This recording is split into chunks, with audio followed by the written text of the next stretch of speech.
ఇక తెలంగాణ ఏపీ రాష్ట్రాల మధ్య నెలకొన్న గోదావరి జలాల వివాదాన్ని న్యాయ పోరాటాల కంటే మధ్యవర్తిత్వం ద్వారా పరిష్కరించుకోవడం బెటర్ అని సుప్రీంకోర్టు సూచించింది. సమస్య పరిష్కారానికి ప్రత్యామ్నాయ మార్గాలను చూడాలని కూడా చెప్పింది. మధ్యవర్తిత్వంతో సహా 3 పరిష్కార మార్గాలను సిజేఐ జస్టిస్ సూర్యకాంత్ ఇరు రాష్ట్రాల ముందుంచారు.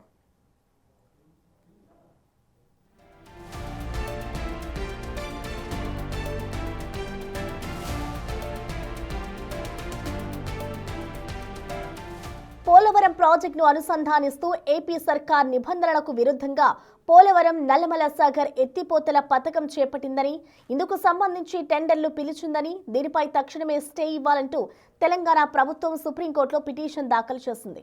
దీనిపై జస్టిస్ జాయ్ మాల్యా బగ్జీతో కూడిన సిజేఐ ధర్మాసనం సుదీర్ఘ విచారణ జరిపింది. తెలంగాణ తరఫున సీనియర్ న్యాయవాది అభిషేక్ మను సింఘి, ఏపీ తరఫున మరో సీనియర్ న్యాయవాది ముకుల్ రోహాత్కి ఇతర న్యాయవాదులు వాదనలు వినిపించారు.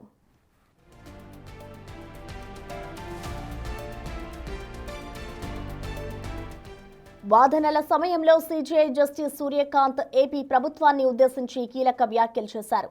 తాము కేవలం ప్రాజెక్టు నివేదికల తయారీ కోసమే టెండర్లు పిలిచామన్న వాదనలపై స్పందించారు. ప్రస్తుతం ఈ ప్రాజెక్ట్ ప్లానింగ్ దశలోనే ఉండొచ్చని, కానీ ఒకవేళ భవిష్యత్తులో ఈ ప్రాజెక్టు నిబంధనలకు విరుద్ధమని తేలి ఆగిపోతే ప్లానింగ్ డాక్యుమెంటేషన్ కోసం ఖర్చు చేసిన ప్రజల నిధులు వృధా అవుతాయి కదా అని ప్రశ్నించారు. ఈ పిటిషన్ విచారణ అర్హతను పరిశీలిస్తున్నామని తెలిపారు.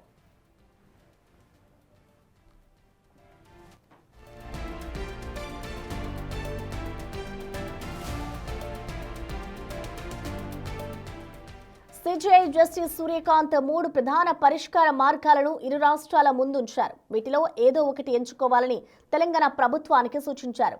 మొదటి మార్గంగా ఇది 2 రాష్ట్రాల నడుమ తలెత్తిన జల వివాదం కాబట్టి ఆర్టికల్ 32 కింద రిట్ పిటిషన్గా కాకుండా ఆర్టికల్ 131 ప్రకారం సివిల్ సూట్గా దాఖలు చేస్తే సమగ్ర విచారణ జరిపేందుకు కోర్టుకు వెసులుబాటు ఉంటుందన్నారు.